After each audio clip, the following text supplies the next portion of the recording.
state, even establishment rhinos running scared over Spygate. The day after lawmakers received a briefing on the biggest political scandal of all time, Obama administration apologists are playing games rather than trying to deny the mountain of evidence that proves the Trump campaign was spied upon by the Obama administration spy chiefs for political purposes. We take up the intensifying and widening scandal with Tom Fitton of Judicial Watch here next. And congressional rhinos stampeding to their recess. They need just 5 signatures to force a vote on amnesty for illegal immigrants. Feckless Paul Ryan, the speaker more concerned about holding on to his lame duck speakership and all of its perks rather than avoiding a midterm disaster, which now seems all but assured if he remains in place. We'll discuss the need for new Republican leadership with Ed Rollins and Jason Chaffetz, and President Trump giving Kim Jong-un a master class in art of the deal. Little Rocket Man comes groveling back after the president canceled the peace summit. Now President Trump says the much anticipated meeting could still occur, but as he also says, we'll see. Our top story tonight, North Korea trying to get in the president's good graces after he canceled the summit with Kim Jong-un over the regime's threatening conduct. President Trump today said he's always willing to make a deal. Mr. President, is the summit still on? We're going to see what happens. We're talking to them now. It was a very nice statement they put out. It could even be the 12th. We're talking to them now. They very much want to do it. We'd like to do it. We're going to see what happens.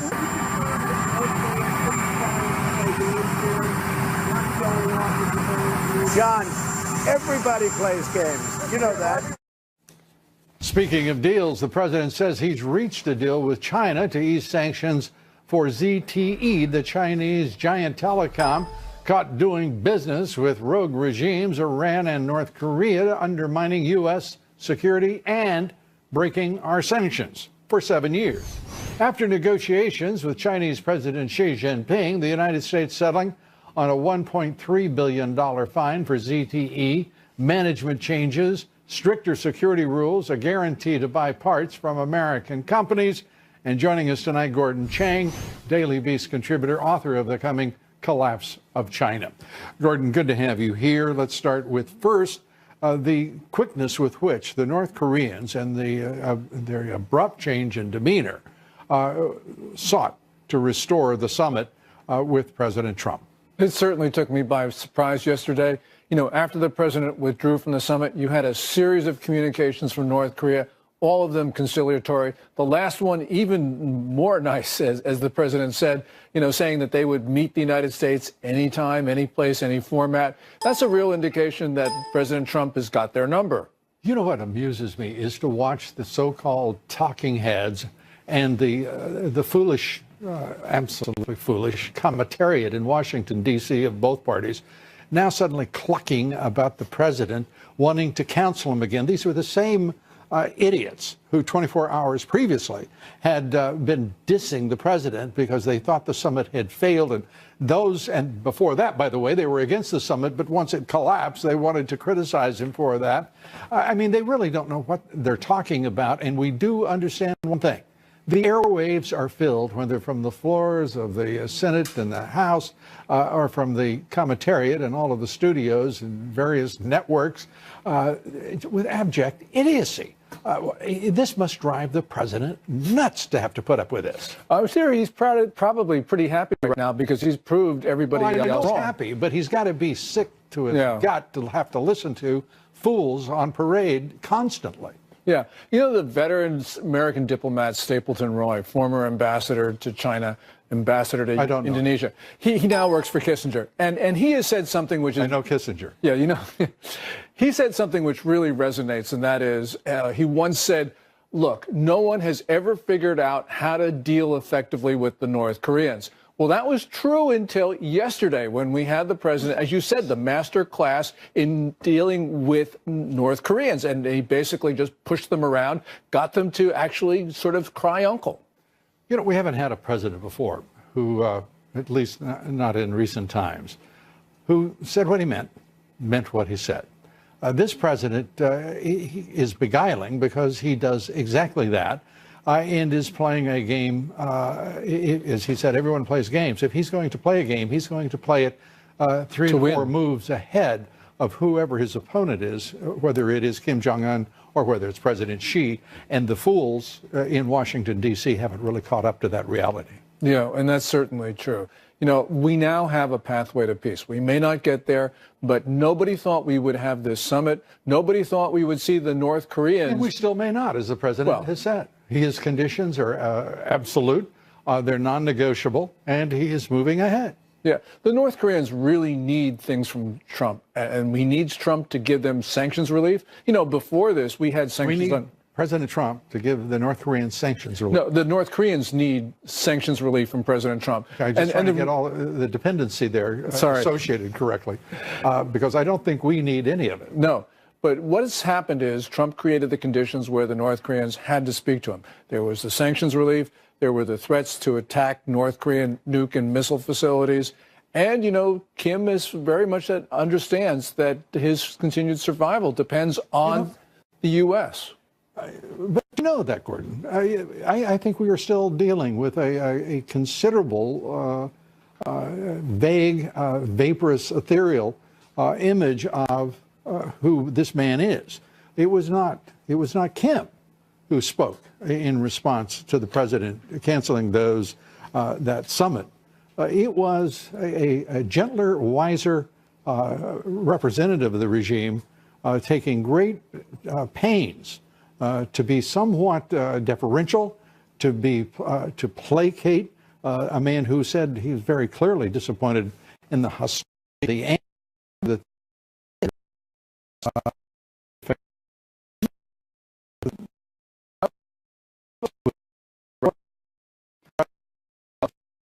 yeah, this is important.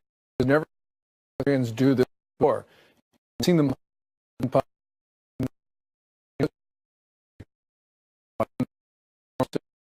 in it. They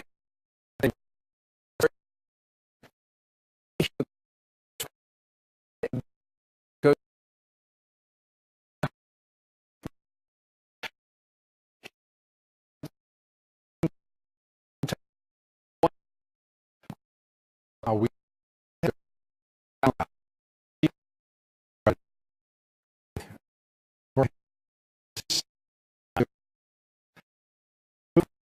yes.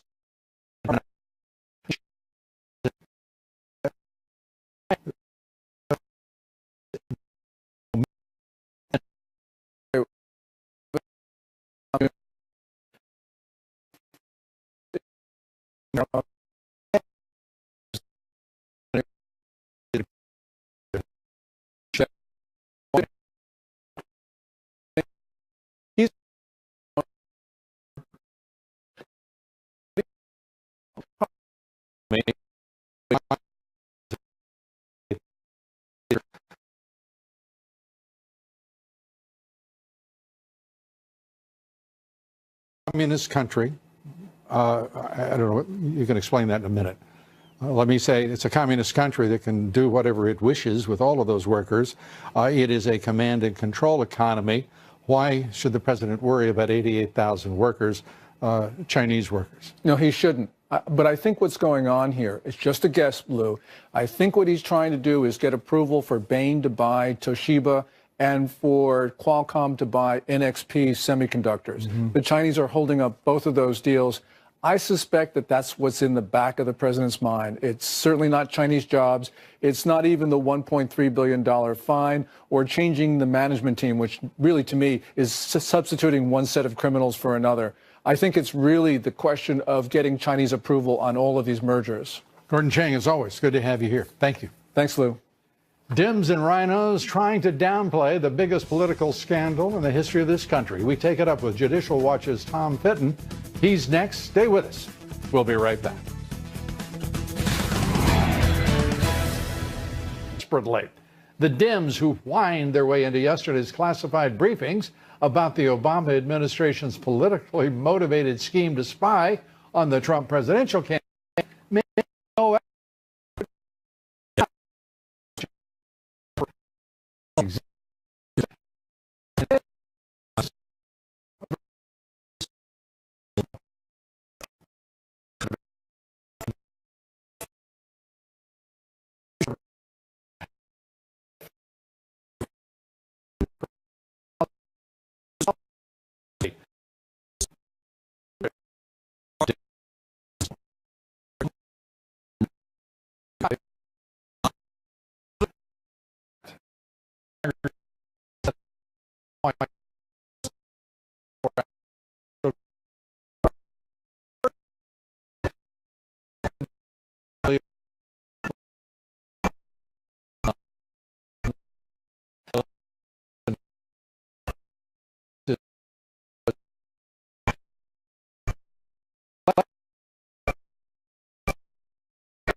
This Majority Leader Mitch McConnell, he sat in on the so-called briefing detailing a partisan intelligence operation against his own party's presidential candidate, then actually went on left-wing NPR to defend special counsel Robert Mueller. This man is a beauty.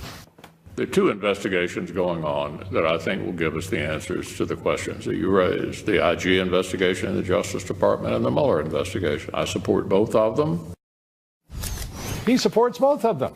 The Senate Majority Leader doesn't understand. No one really cares whether he supports either of them. Lost. Joining me now, Judicial Watch President Tom Fitton. Tom, good to have you with us. And I have to say, doesn't the president make compelling, clear sense beyond anything anyone else for it, so they're super mad? Oh, he's definitely showing leadership on this issue. One of the reasons it's frustrating for groups like Judicial Watch is that in the government, he seems the only one making sense on this. You have some committee chairmen in the House like Devin Nunes, Charles Grassley doing independent oversight work. Trey Gowdy has stepped up a bit. But other than that, much of the Republican leadership is AWOL on this. And well, you just mentioned a name I've got a quibble about. It looks to me like Trey Gowdy is there to basically run interference for the Department of Justice with Devin Nunes.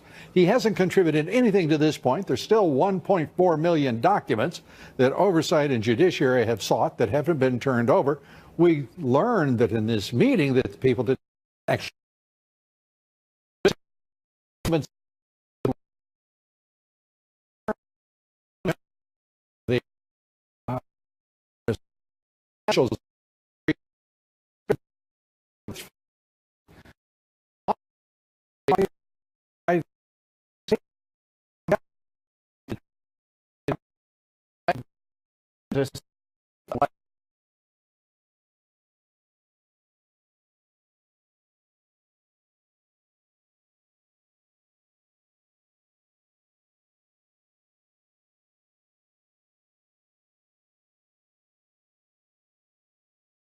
and shut it all down and expose what went on and dare the opposition to pretend that they can impeach someone for uncovering a government scandal and stopping a miscarriage of justice.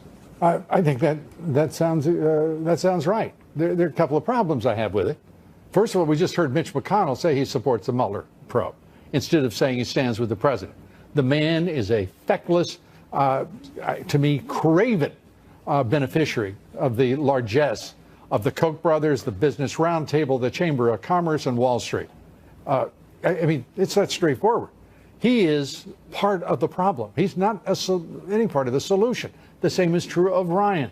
And the reality becomes who will be the person who appoints a special counsel to go into these issues of the corruption that should have been examined from the beginning here at the top levels of the Department of Justice and the FBI. It just goes on, and we have to recognize that these are structural barriers to doing anything in the name of either justice or preserving our Constitution. You know, the concern I have is that Mitch McConnell is a perfect representation of the Senate and its whole, the entire Senate caucus, unfortunately, on the Mueller probe. I haven't heard one senator of note go at Mueller directly. Frankly, even those in the House, and I've criticized our friends in the House who have been much more aggressive on this than others have been in the past, that they've been talking around the Mueller probe. The president would do well to tell his political team on the White House and to personally push Congress at the leadership level that they got to get on board with keeping Mueller reined in and providing necessary oversight as the Constitution provides for. It's his leadership. He's going to have to take the bull by the horns, provide leadership both for the Justice Department, the FBI, and for Congress, because I think the people are with him and the rule of law and protecting the Constitution when it comes to this Mueller probe, Spygate, and all the rest. Tom Fenton, as always, good to have you with us. Thanks for your counsel. Appreciate it. You're welcome. Be sure to vote in our poll tonight. The question is, do you think the 23 rhinos pushing for DACA amnesty will be reelected? What do you think?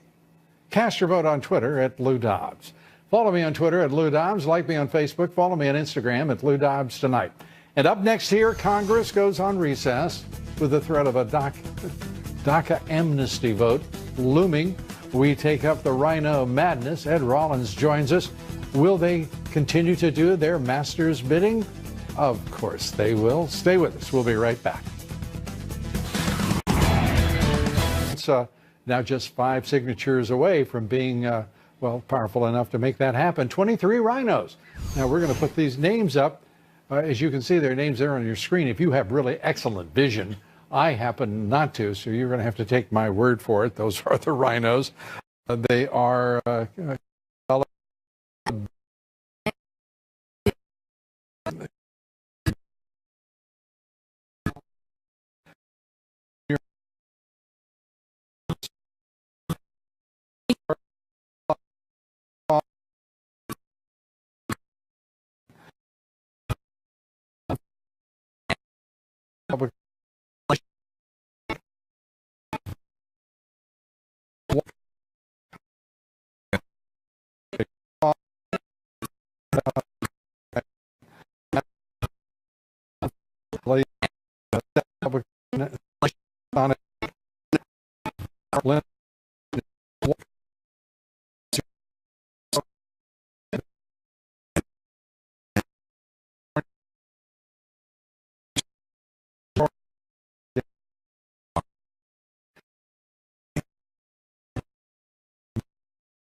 You think anyone wants to go out and say, I want Ryan's policies. I want to take away Medicare. I want to balance this budget by doing it on the backs of Republicans, farmers, what have you. That's a losing strategy. Yeah, and if they're dumb enough not to understand that, and these 23 apparently think they're already losing, or they wouldn't be desperate enough to do this.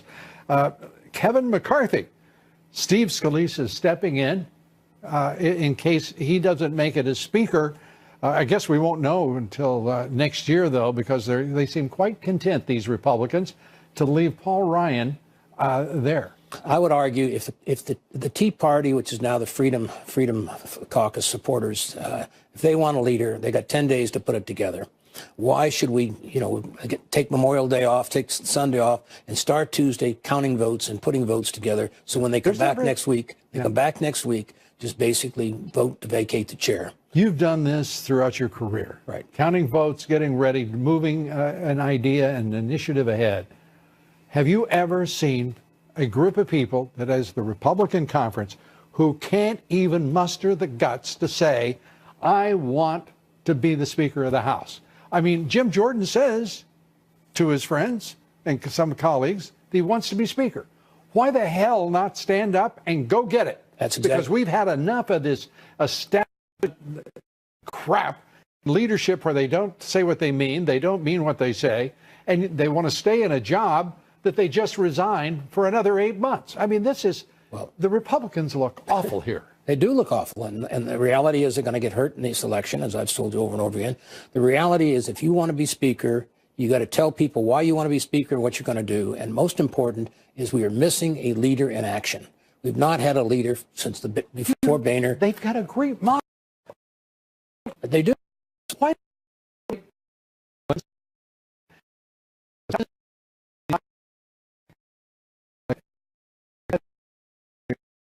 about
I can't fire you. And equally as important, the country has a right. He's already vowed to be absolutely transparent. This will be the greatest example. People will rally around this president on that issue like no one can imagine. Absolutely, I agree. By the way, Kevin McCarthy and Steve Scalise are the same person. That's part of the Ryan establishment team. If the Republicans go for that, they'll go for anything. I agree. So, Ed Rollins, have a nice Memorial Day. good to have you here. We have to quit calling these guys rhinos. You know, rhinos are very courageous animals and very tough animals. Yeah, but there are also some of them going extinct. Well, they're going extinct. And that's what I think that may be the emotional tie for me. I think it came about because of they're not elephants. Look, I hate to insult any animal, especially associating them with something so weak-minded as a rhino, but there it is. I think we ought to call them ostriches instead of. Yeah, well, I think it fits better. They head in the ground. Yeah, so. I've got a warm place in my heart for ostriches. All right. We got to come, but you're right. We've got to do better than that, folks. If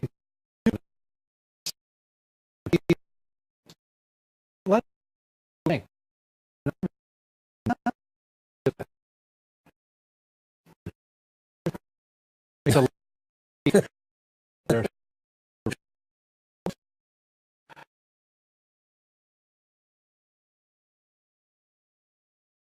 It's better. They head in the ground. Yeah, so. I've got a warm place in my heart for ostriches. All right.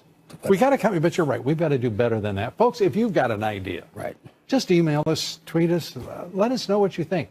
It's got to be. It sounds benign, even rhino. They're not benign. No, they're sure not. Thank you, Ed. Thank Ed you. Rollins. Take care. Up next, Spygate. A former Trump campaign advisor says he was approached, targeted by Obama administration spies. Advisor Michael Caputo joins us here next. You'll want to hear what he's got to say about Spygate.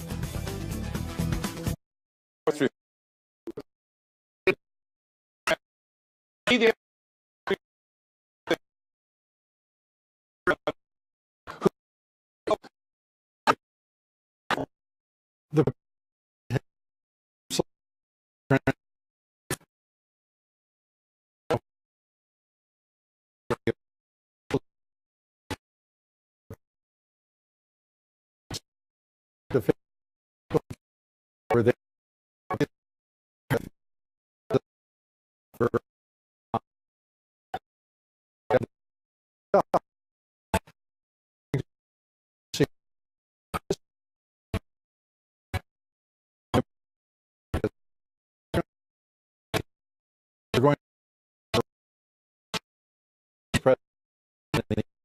should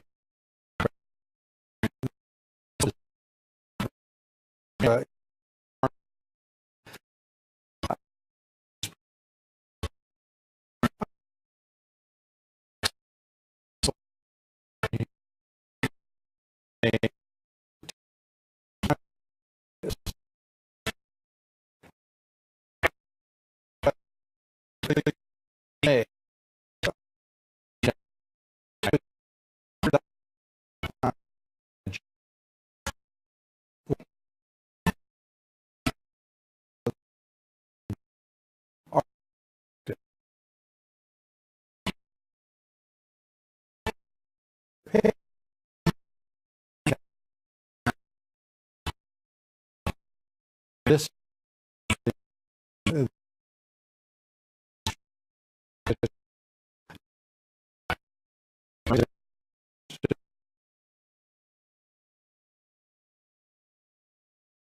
to just put in context something that occurred, as we're pointing out. You were talking about early May when you were contacted, but George Papadopoulos was also contacted in that general time frame. Late May, you and Papadopoulos again are contacted. And in July, Carter Page is contacted in London. This is the Australian contact, the highest-ranking diplomat suddenly was interested in Carter Page. And in September, Sam Clovis was contacted.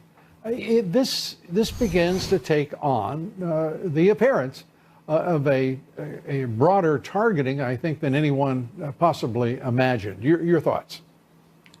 I agree. In fact, what happened to me, if it is in fact an operation trying to set me up with classified information or Hillary's emails or whatever it was, the first and the second time, it looks a lot like what happened to George Papadopoulos. And I was pretty harsh on Papadopoulos when it came down what he was being charged with. I really feel badly about calling him a coffee boy. I've apologized to him today. I mean, he really got screwed. Our country failed George Papadopoulos and his family. Carter Page, didn't take the bait, and he's a gentleman about it. But what happened to me may end up being a great big misunderstanding. But it could also be the king.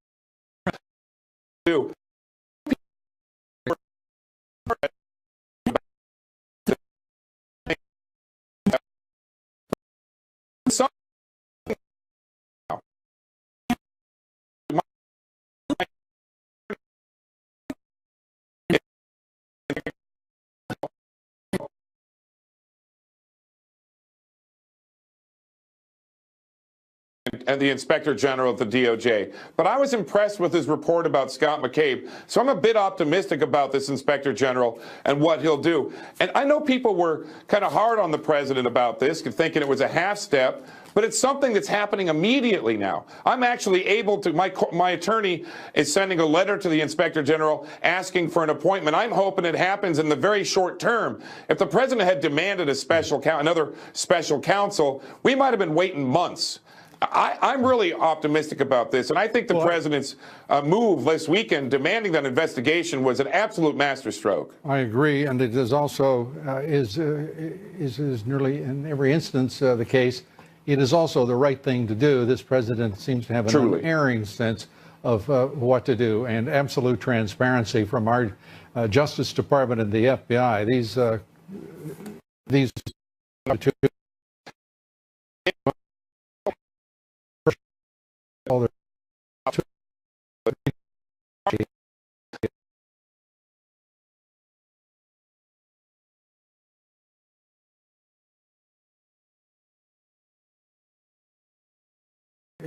is nearly in every instance the case. It is also the right thing to do. This president seems to have an unerring sense of what to do, and absolute transparency from our Justice Department and the FBI. These corrupt institutions are going to have to be purged. That's all there is to it, with the leadership that they have tolerated for way too long. Michael Caputo, thanks for being with us. We appreciate you sharing your story, and like you, we're all watching to see the next moment's events. We only know one thing: day by day, they're sure to arrive. Thanks so much, Michael Caputo. Yes, they are. Thank you for the invitation, Lou. You bet. Thank you. Be sure to vote in our poll tonight. Do you think the 23 rhinos pushing for DACA amnesty should be, well, will be reelected? Cast your vote on Twitter at Lou Dobbs. We'd like to hear from you. Run over by rhinos. Paul Ryan under fire as the threat of a DACA amnesty vote is looming. This and more. Jason Chaffetz joins us next. We'll take that up and much more. We'll be right back. Jason, great to see you. And let's start with Spygate.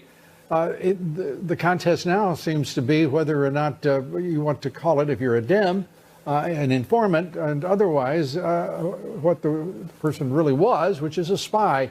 That basically has become an acknowledgement that the Obama administration spy chiefs spied on Donald J. Trump. Yeah, no, it's true. I mean, you have to call it for exactly what it is. It's spying. Even James Clapper has now been talking about that, yeah, the spy was there, but it was for a good purpose, to protect Donald Trump. But unfortunately, of course, they didn't do that same thing with the Clinton campaign. They only did it with the Trump campaign. How convenient. It is convenient, and it's also somewhat inconvenient that they never once talked to anyone within the Trump campaign about what they suspected, if they indeed did, which was the Russians are coming. This is such a mindless bunch of claptrap that I can't even believe that these fools, and I'm talking about Comey and Clapper and Brennan, would think that they could get away with this. Well, and remember what was also happening in the House over with the DCCC, the Democratic Congressional Committee, right, where there was some hacking into their machine. Did they let Homeland Security look at that machine? Did they cooperate with Homeland Security? No, they did not do that at all. And you had President Obama out there very publicly saying, look, even if somebody wanted to, they couldn't do this sort of thing. And it was all because, Lou, they thought that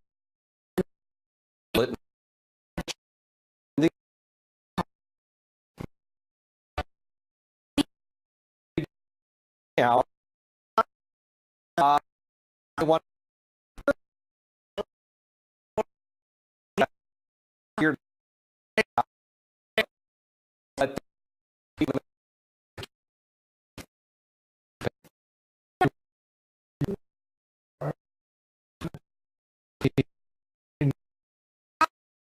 feel great sense.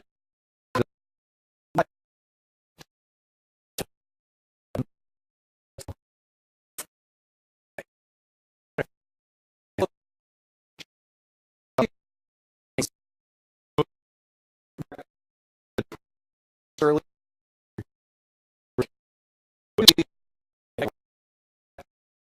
In the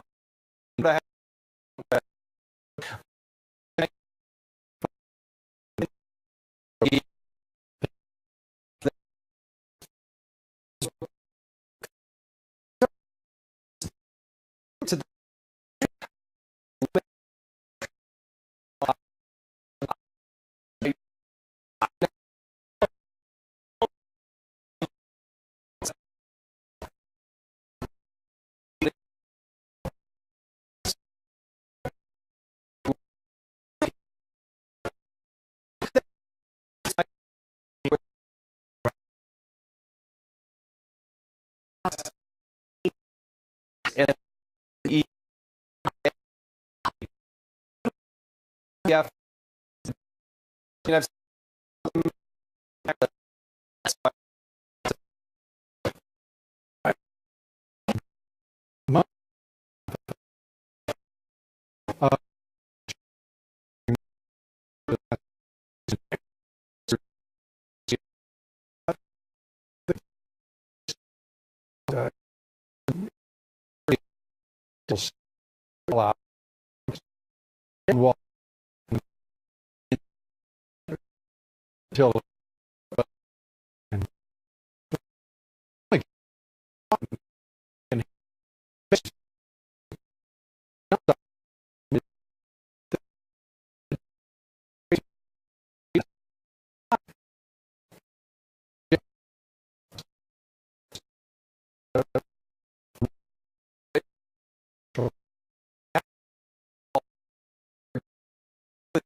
So But I think that